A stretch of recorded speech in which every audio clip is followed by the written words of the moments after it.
हमारे बुजुर्गों ने फरमाया 40 रातें किसी पर ऐसे गुजर जाए, 40 रातें किसी पर ऐसे गुजर जाए कि उस पर कोई मुसीबत ना आए, वो अपने ईमान की खैर मनाए, वो अपने ईमान का एहतिसाब करे 40 दिन के अंदर। अब उसको इमाम अहले सुन्नत ने बहुत खूबसूरत अंदाज से मुज़य्यन किया। फरमाया 40 रातों में तीनों में से कोई एक आना चाहिए। इल्लत, ऐन से इल्लत, औ से किल्लत, वाल से जिल्लत। इल्लत, किल्लत, जिल्लत। 40 रातों में से एक मकाम ऐसा आना चाहिए कोई एक रात में। इल्लत, या तो बीमार पड़ जाए, सर दर्द ही हो, या बुखार आ जाए, कोई बीमारी हो, पैर ही दुखे, कांटा ही चुभे, कोई ना कोई बीमारी आ जाए। अगर बीमारी ना आए, किल्लत, पैसे खत्म हो जाए। 40 रातों में कभी कोई डब्बा भी बच जाए कि हम भी खाली हो गए, तो मुश्किल भी आए कि यार कुछ लाना भी है, जेब भी खाली है।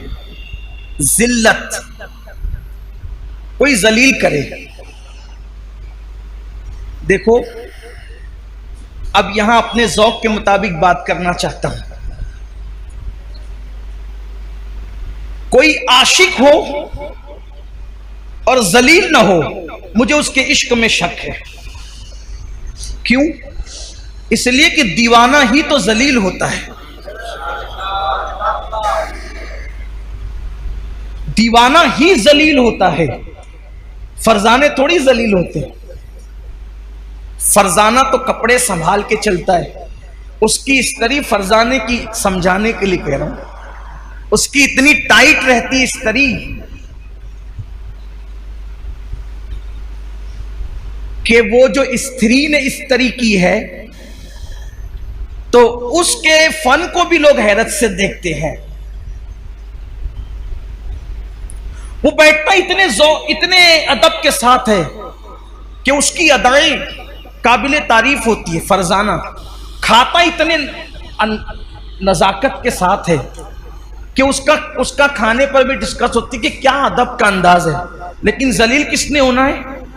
दीवाने ने। इसके तो बाल ऐसे, इसका तो लिबास ऐसा, इसका तो गुफ्तगू का समझाने के लिए कर। दीवाना, ये दुनिया का दीवाना है जो जलील होता है। अरे जो दुनिया की मोहब्बत में दीवाना हुआ, जब वो जलील होता है तो जो सबसे बड़े महबूब, महबूब आजम,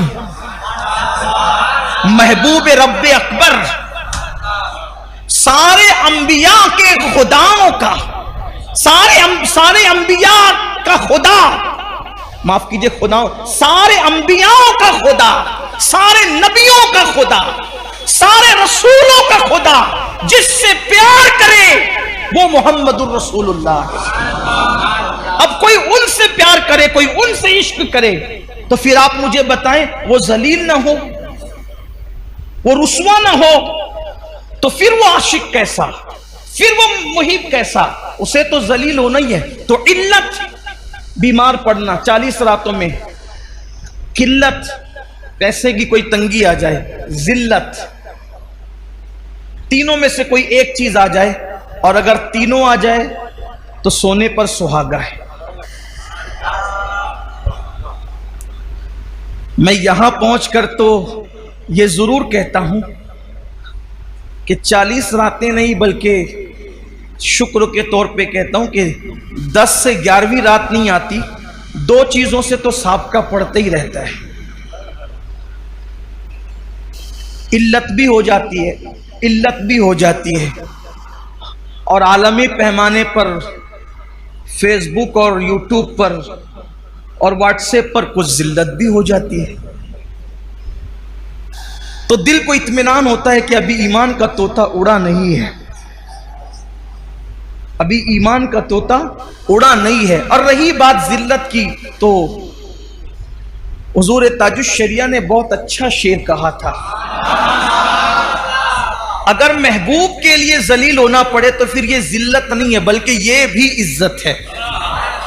वो कहते तेरी खातिर जलील होना है मेरी इज्जत। मैं इसको जोड़ करके इसलिए पढ़ रहा हूं ताकि उसका मफहूम समझ में आए। तेरी खातिर जलील होना है मेरी इज्जत। तेरी खातिर जलील होना है क्या है? आपके लिए जलील होना मेरे लिए क्या है? इज्जत है। तेरी खातिर जलील होना है मेरी इज्जत, मेरे वकार सलाम। तेरी खातिर जलील होना है मेरी इज्जत, मेरे वकार सलाम। तो हुजूर के लिए जलील होना कोई जिल्लत नहीं है, बल्कि ये तो बड़ी इज्जत है।